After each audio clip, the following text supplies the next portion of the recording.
today we're going to be drawing the fantastic felines, and this is actually a request from one of my elementary friends' son, elementary school friend's son. The child's name is Max. So this is a shout out to Max, and you know, I hope you enjoy the video. So it'll be fun for me too, because you know I do like to draw cats. So what I did, I got a few references here. You know, of course, here on top I have the skull of the cat, and here I have the full body, all the bones of the cat here.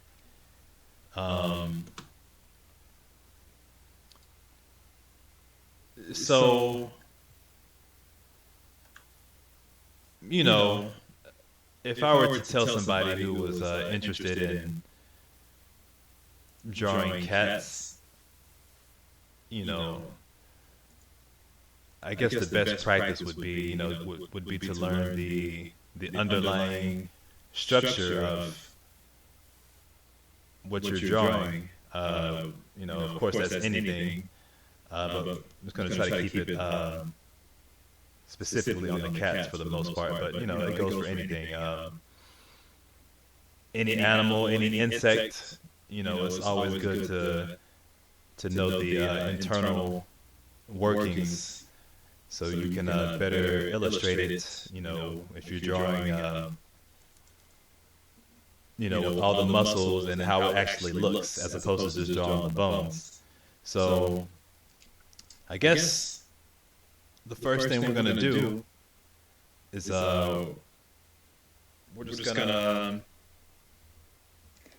This is a little warm up for me. I haven't drawn today, so I guess I'm just gonna go ahead and maybe do a rough sketch of the skull here.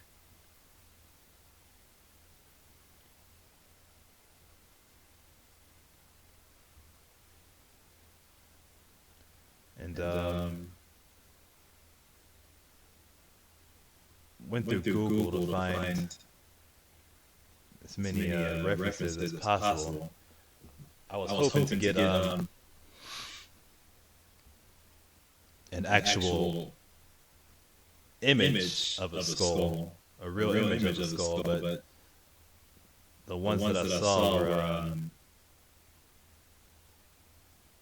you know, a lot of them were plastic, and you know, they were too smooth to really see any good detail. So I opted for these other ones that are,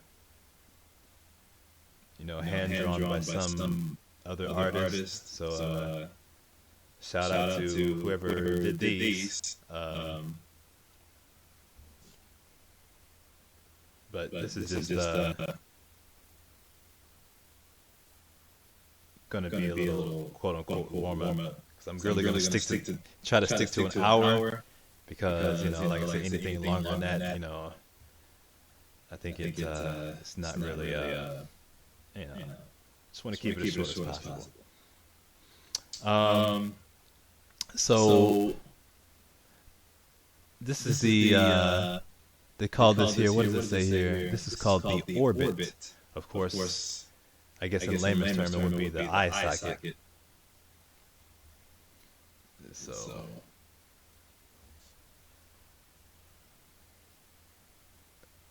you know,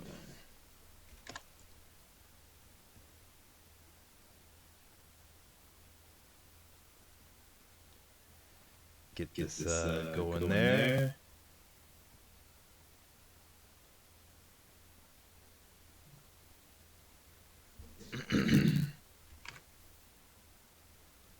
Man.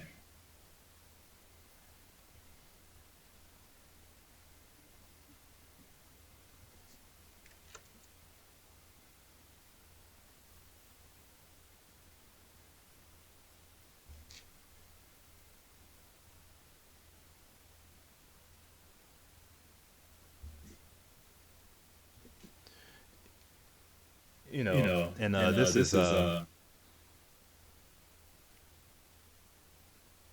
methodology they would teach you, at an art school. I mean, learn the basics first. You have to learn anatomy. Usually starting with human anatomy, because, of course, people want to draw humans, of course, because that's what we are. Because actually, when I did go to an art school when I was in Japan, in Utsunomiya, there I briefly went to an art school, and that was literally the first thing that the teacher asked me to do was to draw human anatomy. But first, of course, we did the bones, and then we put the muscles on top of that. Just layered it on top, and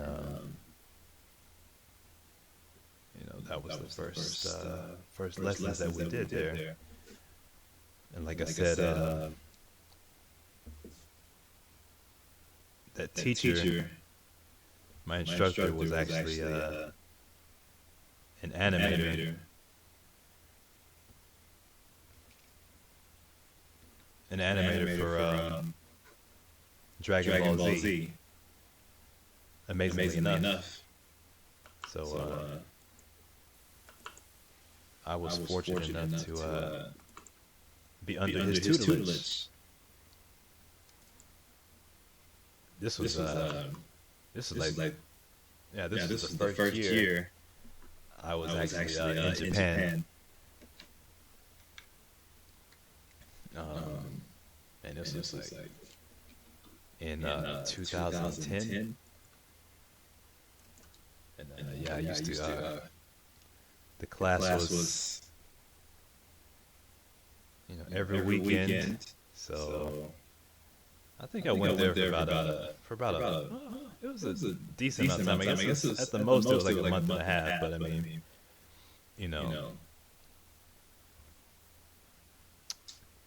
that was a good experience.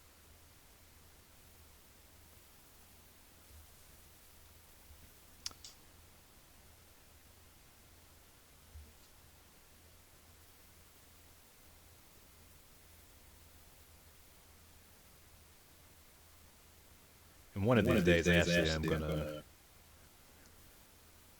draw in pencil, but I have to get my setup set up properly. So that'll be fun to actually draw in pencil one day.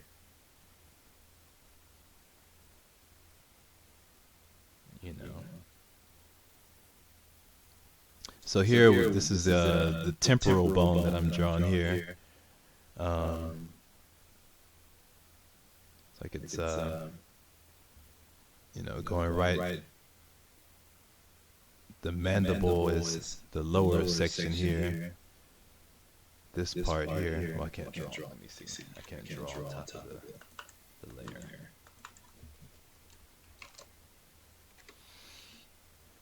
Let me get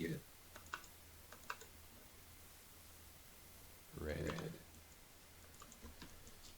Yeah, this is the mandible here, this part here, and here, this is called the temporal bone. So over time, you'll be able to memorize these different anatomical structures. But like I said, I mean, it really depends on what you're trying to do. Of course, you should always, I would recommend to, try to retain as much information as possible. It can only help you. But maybe you're not so interested in bones per se. Maybe you just want to jump right in and just go straight to drawing the feline, you know, as it is in reality, with the fur and all the good stuff. But and you can definitely do that. But it'll just enhance your drawings if you know the internal structures. I mean, you don't have to memorize every infinite detail, or every infinite detail of the bones, and I think I saw before that there's like some over 500 different bones in a feline. But if you just know the essentials, like here, what I'm drawing now is drawing this orbital here, the nasal cavity, the nose section underneath is called the maxilla, the mandible, that's, in all types of, animals and insects. So those things, those are easy to memorize. And, it will just increase your overall understanding of anatomy and, animals and insects in general, because you can easily draw upon what we learned here, and of course apply it to any animal. Draw any quadrupeds, dogs, horses, anything. So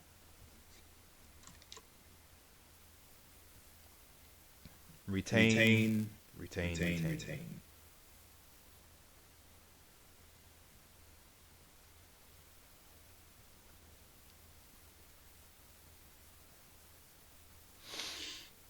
And now I'm just it's getting a rough idea. I'm not trying to draw it, make a complete replica.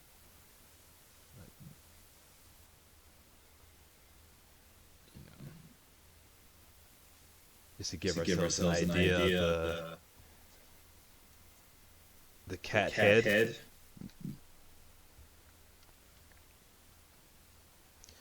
But one thing I always did like about drawing skulls is just, when you're actually shading, it's just what I'm doing here. I'm drawing on the wrong layer again, but that's okay.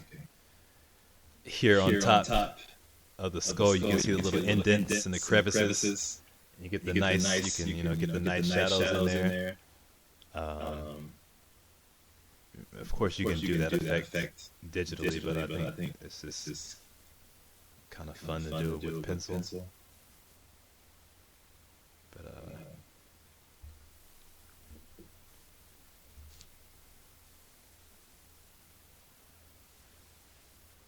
like anything, you always want to watch these angles. That'll always expedite the process if you're drawing something, trying to reproduce something as accurately as possible. So always watch those angles. So I'm talking about now the way this the mandible is going down in this angle like this.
See here. Now we're at the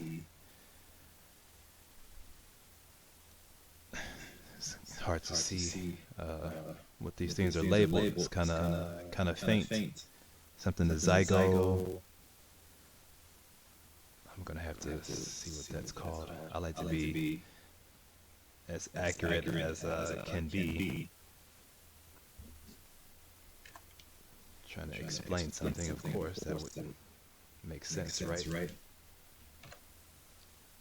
What is this called? Let me see if I can get a better picture. Well, I'll do it later. Looks like it says the zygomatic. Zygomatic. I think that's zygomatic bone. All right. And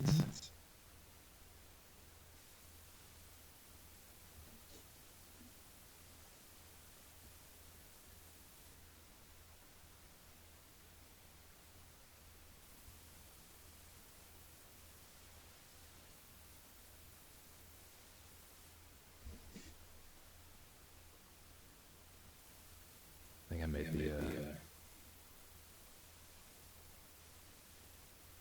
made the teeth a little bit long, but you know, not too much, but.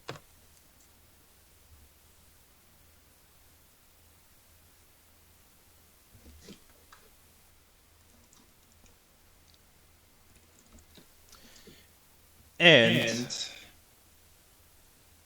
you know, it's been over a month since I did my last live, or my last video. It was a live stream when I drew the fantastic Spider-Gwen. So I have seen a number of things animated since my last stream. And since we're on the topic of cats, I did see a very cool cat on the big screen. That cat being Cheetor from Beast Wars. So I saw that. When did I see that? It was when did I go? I think I went. Yeah, I went. Was it Monday? Yeah, it was Monday. I went Monday right after work because you know the way I go home, I go straight by a theater, and I popped in there unaware of what time it actually started. And it literally started like in 10 minutes. I got there like 6:20 p.m. And I was like, "Yep, I'm ready to go," and I was ready to be entertained. However,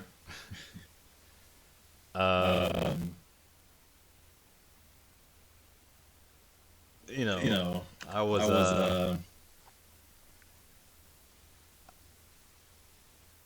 I must say, I mean, it did underwhelm to me. You know, I had high expectations for it, but you know, these live action Transformer movies, they just have never done it for me. There's been some that have been cool. I think the best one was the one with I think it was I can't remember the exact name, but it was where Bumblebee was the lead. I think that one came out in 2017. That was probably the best one. You know, but let's see where to begin.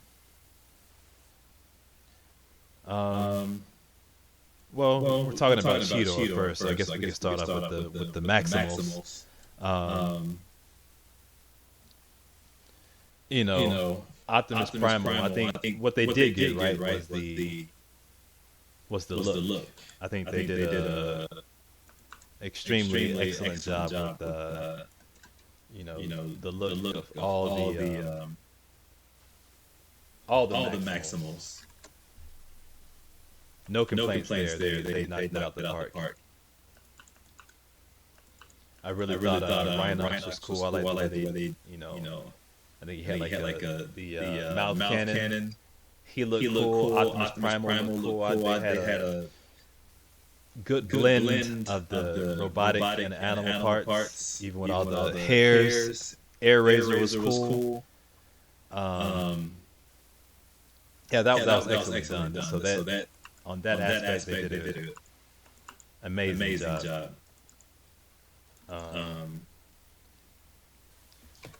But what I didn't like is, I thought the character development was not sufficient. Of the Maximals, the ones with the largest speaking parts was Optimus Primal. That makes sense. And Air Razor. But I mean, Cheetor and Rhinox had a very minimal part in the movie. And I don't know why they didn't give them bigger speaking roles or speaking parts. But so on that aspect, that was kind of underwhelming as far as that.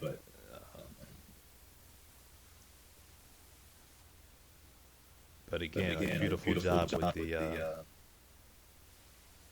with the appearance. I mean, they did a beautiful job rendering those.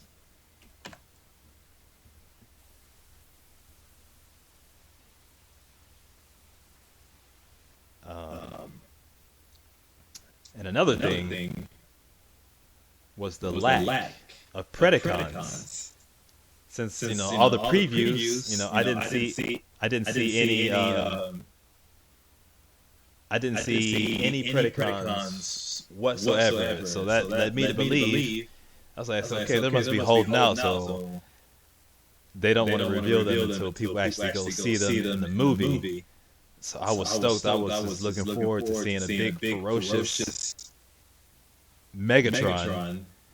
And Megatron was nowhere to be found at all. Not the Beast Wars Megatron, nor the G1 Megatron. And I was kind of baffled by that. I was like, I can't believe they didn't have Megatron in the movie. So I mean,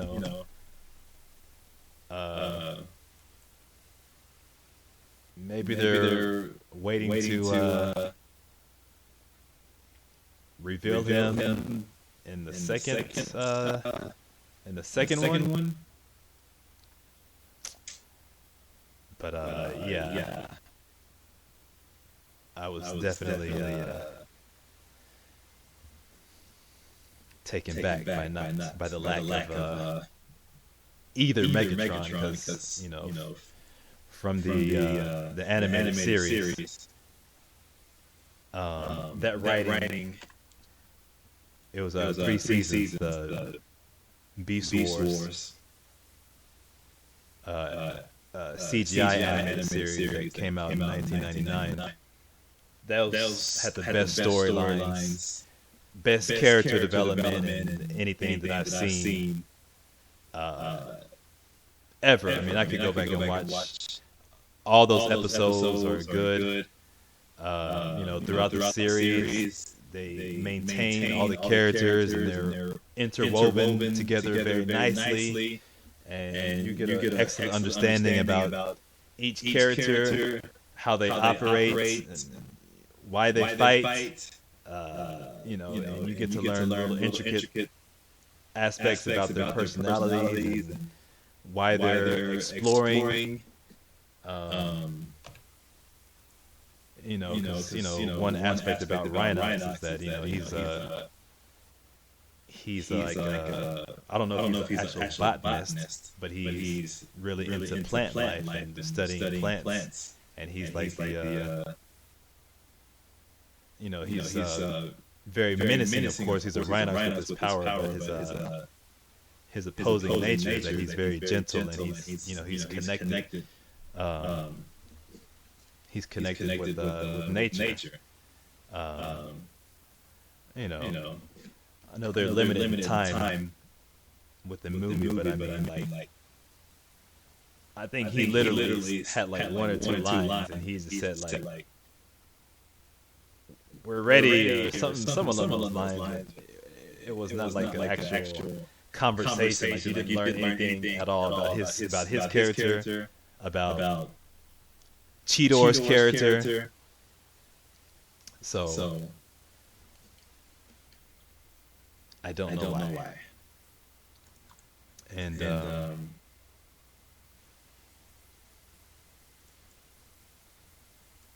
it's kind of protruding out too much. I'll fix it in a minute. Yeah, so that's one major gripe I had about the movie was just like the lack of character development with the Maximals. And of course, I mean, you know, there was no Predacons in the movie whatsoever, so I don't know what they were thinking. Not including the main antagonist of the entire Beast Wars canon and everything. Like, how could you not put them in there? Man? Like I said, maybe they have something up their sleeve for the next movie. I mean, I'm pretty sure. I mean, if they don't, they have to put them in the next movie. I mean, they would be totally asinine if they didn't include the Predacons in the next movie. But you know, I was really expecting to be surprised to see those characters, you know, pop up in the movie. Megatron, Tarantulas. He's one of my favorite Predacons, and of course Black Arachnia. Like, oh my gosh, like I don't know. I mean, I absolutely love that series. So I was you know looking forward to that. You know, so. And another thing, you know, I was like, you know, they have Unicron in the movie, so how could you go wrong with that? And his part was so minuscule as well. I mean, like they did a very brief explanation about, you know, what he is, and you know what's his whole involvement in the Transformers universe. I mean, I know, but you know they didn't develop him enough at all, and they did. I guess stay true to how it is in the 1986 movie, and you know Unicron. Anytime he was on the screen, he's in planet mode. So I mean, they don't reveal him until the very end when he transforms. But you didn't really. What you saw of him in planet mode was very brief, and he just didn't have that much screen time. And then at the end, at the climax of the movie, you know, when he was trying to, you know, get to the Earth through the I forget what it was, but I guess the transport key. Like even then, like they didn't show him enough, and you know the last fight scene, it was just like it was very reminiscent of the last fight scene in the Marvel's movie with Thanos. That's what it reminded me of. I mean, it was cool, but I mean, it was just underwhelming to me. It seemed they relied too much on the CGI, and it was just I guess they were trying to impress people with all the camera tricks that you could do, and which is cool. I mean, don't get me wrong, but I mean, I would have preferred some more intense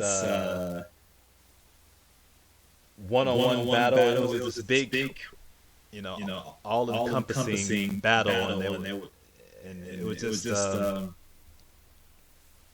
like I said. I mean, it was just a lot of who was it in the Marvel's movie? We had all the minions where they all looked the same, and it's just replicated over and over in that scene. And that's what it is. I mean, it was just and Optimus Prime was fighting Scourge. I didn't really like the way he looked. It was this big, dark, gloomy figure. I don't even know if he transformed or not.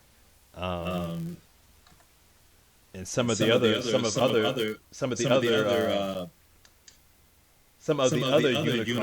spawns I thought looked cool. The female. They're not Decepticons. They're Terracons.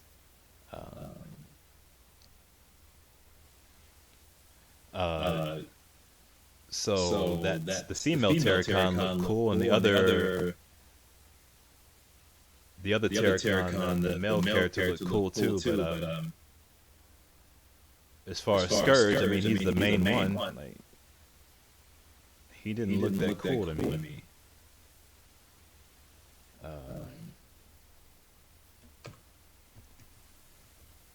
And that's always the human aspect in the movie. I mean, they spent in all the movies. I think this one was actually less human involvement than previous Transformer movies. Like I said, they don't always have to have that human element in there.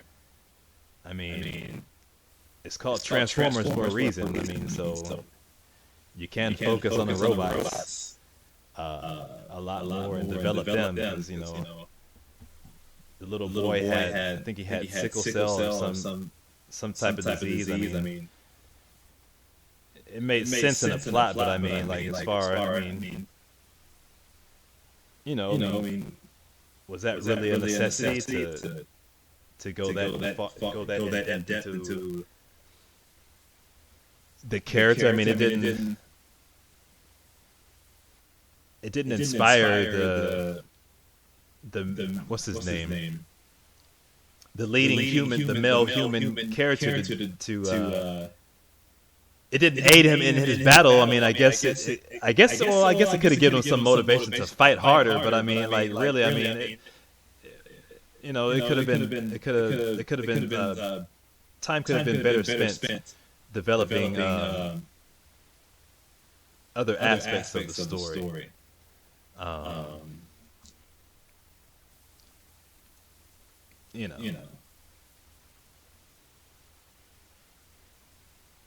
But I want to make sure I got to the most of the points that I wanted to discuss. I think those are my main gripes. For sure. No Megatron. No Tarantulas. No Black Arachnia. No Pterosaur. No Scorponaut. Goodness.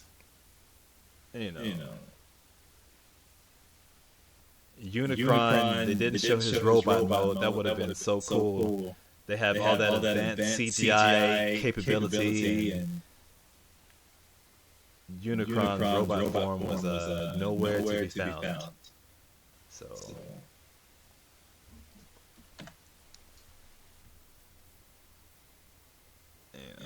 Then at the end, I mean, this is a spoiler alert for those that haven't seen it. At the end, the lead male character, he had been searching for work throughout the movie, and in the last scene, he has another interview, and the interviewee happens to be none other than G.I. Joe. Wait a minute. So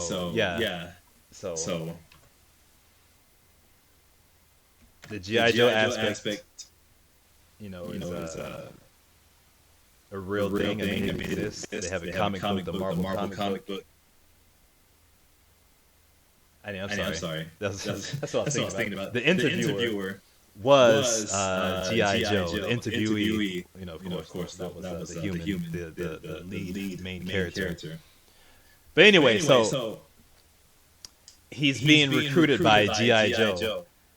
And, you know, that was cool, but I mean, you know, so of course, I mean, you could go anywhere with that in the next movie, I mean, but I don't know, man. I just don't see them pulling it off in the way that I would like it to be done. You know, I love G.I. Joe. I mean, you know, Cobra Commander, Destro, Serpentor, Snake Eyes, Duke, Lady Jane. I love that cartoon. I've been watching the 1980s series on YouTube. I found those recently, so I've been watching those. And, you know, it's nostalgic for me, but I mean, I just actually really enjoy it. It's like timeless characters, and yeah. So you know, so for me, you know, I wasn't too pleased with that movie at all. I mean, I definitely left there wanting more, and I had been looking for it online because you know I wouldn't have paid for that. To be honest with you, I wouldn't have paid for that. There are some cool moments. I mean, of course. I mean, like I said, aesthetically it looked cool. It was very eye pleasing. I mean, I did like the way Optimus Prime looks too. I like the way I like the Bumblebee design. You know, but just as a whole, I just wasn't too impressed. Nor have I ever been in any of these Transformers movies. And at the rate they're going, it's looking like I never will be impressed.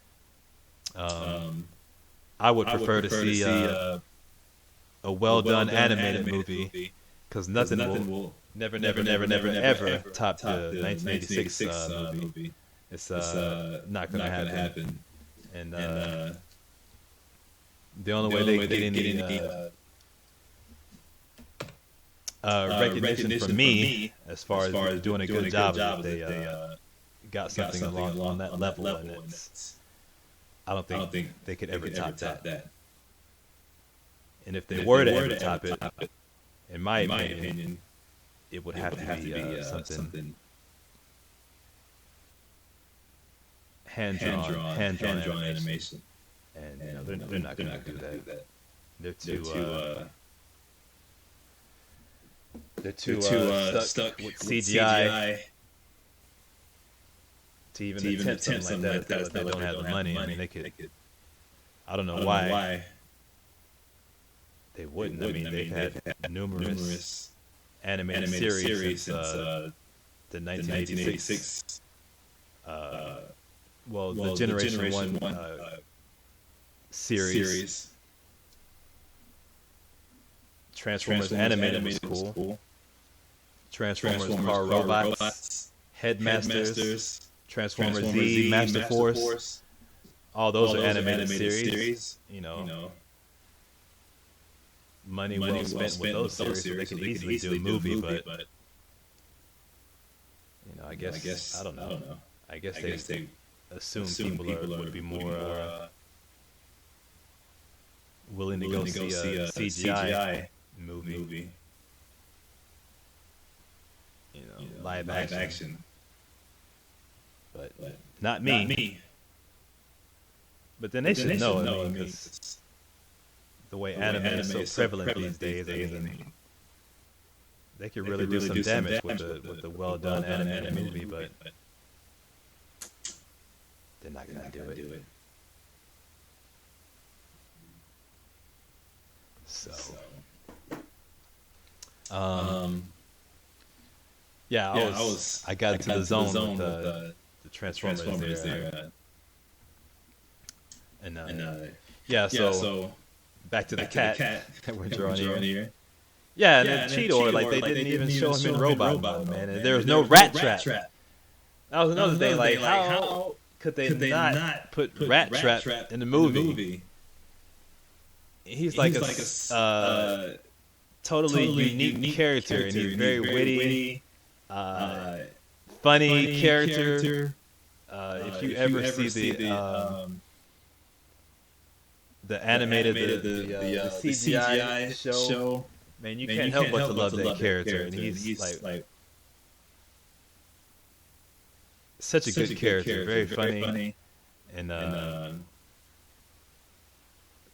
you know, he's one of the leading characters in the series. I don't know why they didn't include him in the movie, but seeing how minimal role the Cheetor Rhinox had in the movie, I mean, I guess, you know, it would have been pointless. He would have just been like, you know, some character in the background, more or less. I mean, so, because all this hype, you know, Rise of the Beast, they didn't rise that much.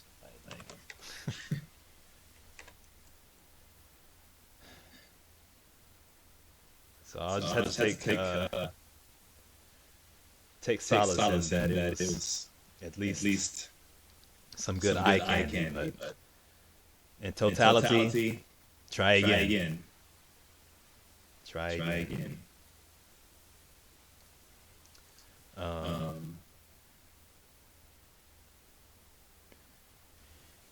Yeah, so back to the drawing. So you know, now I'm at the point of I've been going there and doing some light shading. But for today, I'm not gonna do any heavy shading. I'm just doing it now, just to get a few shadows in there to make some get some contrast in there. But I'm not doing that in detail today. And again, back to what I was getting at the start of the video was, you know, definitely a good idea to learn the bone structures, because once you learn the bone structures, you can draw the animal in any pose you would like. You know, so you always want to think about what is going on underneath the flesh. You know, because it helps pronounce the muscles subtly. So you want to be able to illustrate that in your drawing. So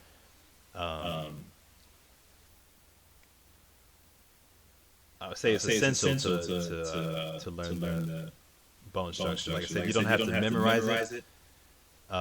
You can always reference it. Like I said, when I draw something, I'll always have references. So if you're not sure about this, you can always go and reference it, and you know, get a better understanding that way. I mean, of course, if you're drawing like, you know, like Hello Kitty, or like, you know, some basic line drawings. I mean, of course, it's not necessary then. Well, it could be. I mean, if you're still, it could be, but if you're drawing for realism and things of that nature, you need to study muscles and the bones to be well-rounded. You know, it's your craft. I mean, you want to learn as much as you can. This is fun to me, so that's why I didn't rush to do the video. You know, I wanted to think about how I wanted to do it, and what I wanted to speak about. So, and it's a good refresher for me too. I mean, if I had my old sketchbook here, I could show some of my old cat anatomy drawings. Very basic at that time. There's over 10 years ago, but even then, I mean, I was, every little aspect, I tried to learn, and a lot of trial and error. But if you stick to it, you'll eventually see what it is that you're going for. I mean, it's only inevitable, if you stick to it. So, if you're a beginning artist out there, even experienced artists, I mean, it's always a good thing to go back, study anatomy.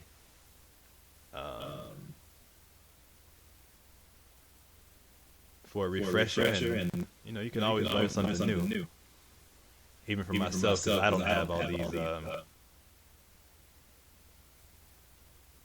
I don't have all these bones memorized, but I have a basic understanding. I mean, the jaw, the orbital, the eyes, the spine. If you break it down, I mean, it's just. Let me see. The major shapes, looking at this picture down here. Of course, you have the head is an oval. The spine, two. That's two shapes. Then you have the would be the clavicle, the shoulder muscles here. Kind of an obtuse rectangle or parallelogram. 3, 4 for the this arm bone here. 5 for the bottom arm bone, and this you'd have to break down the foot into all the other bones, but 1, 2, 3, 4, 5, 6. Those 6 shapes, pretty, basic shapes. If you're trying to do something real quick, and if you're not worried about the anatomy, that's just what it is. I mean, it's not something that's difficult to to understand, to understand the underlying anatomy. And then, of course, right, you have the rest of the spine going back. The rib cage is an oval. Then you have the back legs, which are more or less, like the front legs. So it's pretty straightforward, but I mean, that's the fun part is, after you get the basic shapes going there and just, craft out the details, as we did here with the skull, with the fangs, the teeth, the mandibles, the maxilla, the skull, the cranium. So like I said, you get that down. And then when you're drawing a cat, if you're maybe doing a portrait, you're doing an animation, all those things will come into play, so you can be able to pick up instinctively on what you've been practicing. So it'll definitely make your artwork stand out, and it's good to practice all facets of anatomy. Like I said, it can never hurt you. So explore, learn, and study the bones. Right. So with that said, I mean, like I said, I mean. I could sit here and add more of these more shadow here. I mean, like I said, I'm not going to do that now, because what I wanted to do was to I guess it served as a warm up for me. But the real meat and potatoes that I wanted to get to was to actually draw a cat. Well, at least the head from start to finish.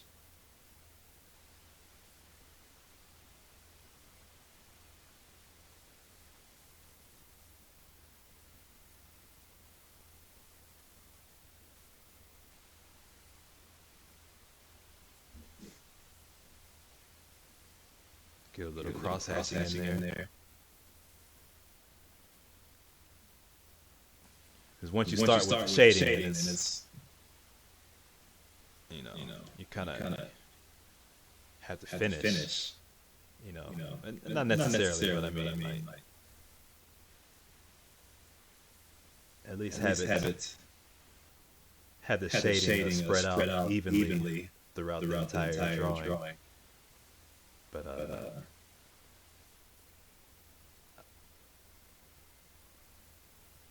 I was hoping I would get into a groove because I was getting a little annoyed when I had to restart my computer literally like four times because it kept crashing. Every time I tried to open the final program. First, I tried to open up the recording software. It would open, then I open Photoshop, then it would close. Then I open Photoshop first, then the software program, or the recording software, then it would crash. Then I actually got that working, then I would put the USB camera in there, then the camera wouldn't work. So I said, you know what, I'm not going to go live. I'm just going to record it. And finally, I got it to work. So that was, because I was actually... if it didn't work this time, I was just gonna just leave and go outside and go take a walk or something and try to do it later. But I did want to finish,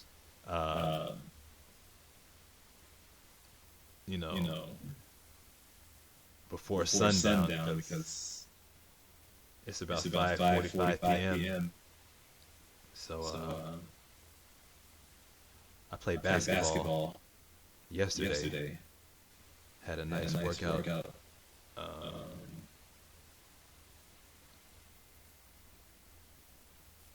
I don't really go back to back days working out. Not that I couldn't. But that's just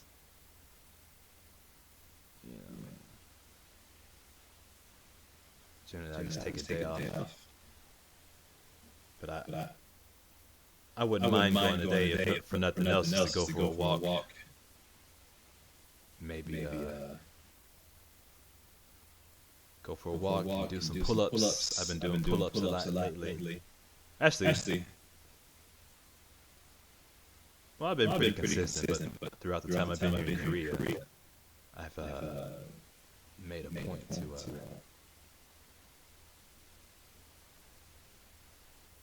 get some pull-ups in. Because, for the past, I don't know how long, at least a year, man, my shoulders were popping and locking, and not in a good way. And I'm not sure what was the actual remedy, but finally both shoulders feel normal again. I don't feel none of that clickety clacking anymore. I'm an athlete, so I still want to maintain a certain level of athleticism. I've never had to lose weight. I mean, I've always been the person who's been in shape. Athletics, being able to perform, do what I want to do. My martial arts, I always want to maintain a certain level of proficiency and fluidity. In any sports that I play, basketball, martial arts, running. But at one point in time, my body was clack. But finally, it all simmered down, and feeling rather good. So that is a blessing indeed. Let me see. I said I was going to stop with these shadows, but here I am still doing it.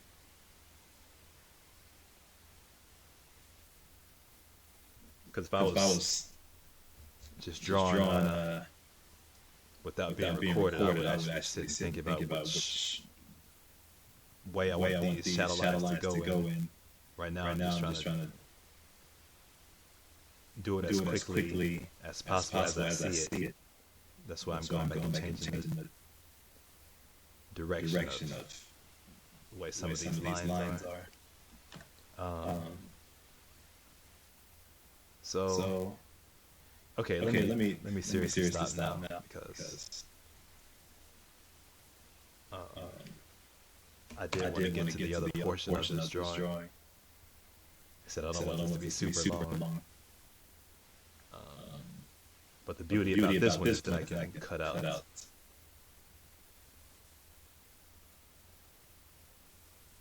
or at least speed up some of the drawing maybe.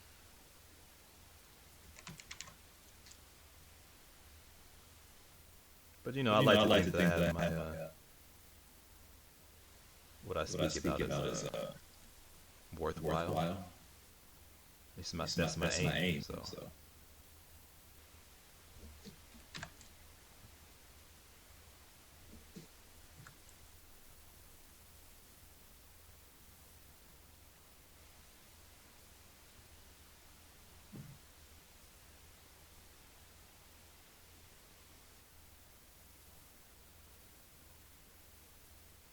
Notice a little discrepancy here. Not too much. It's just this, the nasal bone. It's not sticking out too far. Here's going down kind of more smoothly. Mine's protruding a little bit. So I guess I'll knock that back a little bit. Let's see. Maybe we have a Pinocchio cat. No, it's not that big, but that was a joke. Waka waka waka.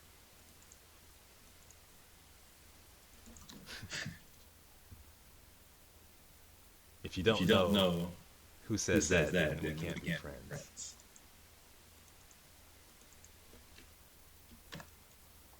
And if you're curious, it's Phorcia from the Muppet Babies.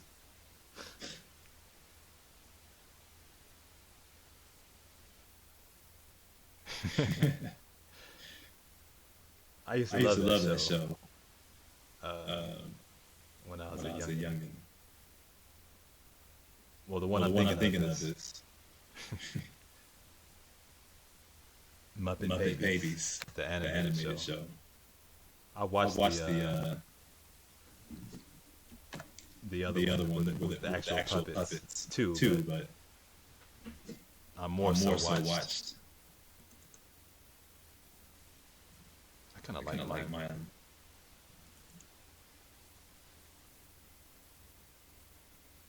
I'll leave it like that. Actually, let me see. Now, let me go back. I like it.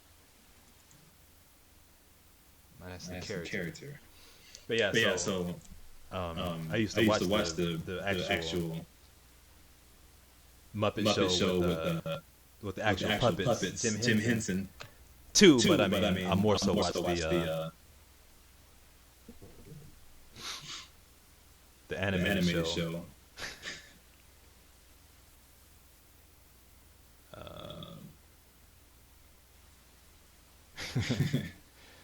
Man, I had a good childhood. Nothing but cartoons and Transformers, Ninja Turtles, He-Man, Batman, X-Men comic books, video games, Nintendo. Couldn't ask for more, man.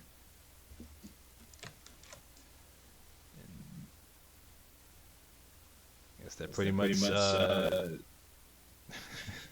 laid the course for my life's work, because I love to draw, love cartoons, so all that conspired to me creating my book Dragon Force that you need to go pick up. You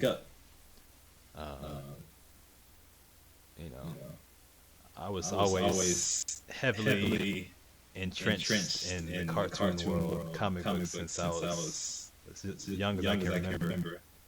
Christmas time, getting Transformers for Christmas.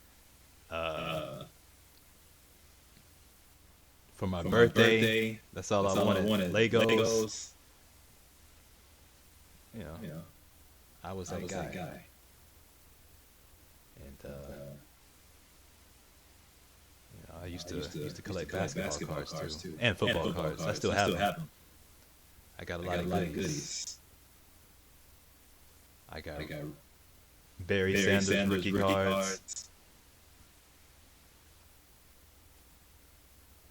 I think I might have Michael Jordan rookie card. I know I have Shaquille O'Neal. So blessed have a wonderful childhood. So thank you to my parents for being who you are and providing me a happy childhood. If I don't say it that much. Well, I do to myself, but I mean, I guess it's good to let them know too. So. Okay, so here I am, still 20 minutes later, still adding shadow. Which I'm glad I haven't been able to stop, so that means I'm getting in the groove.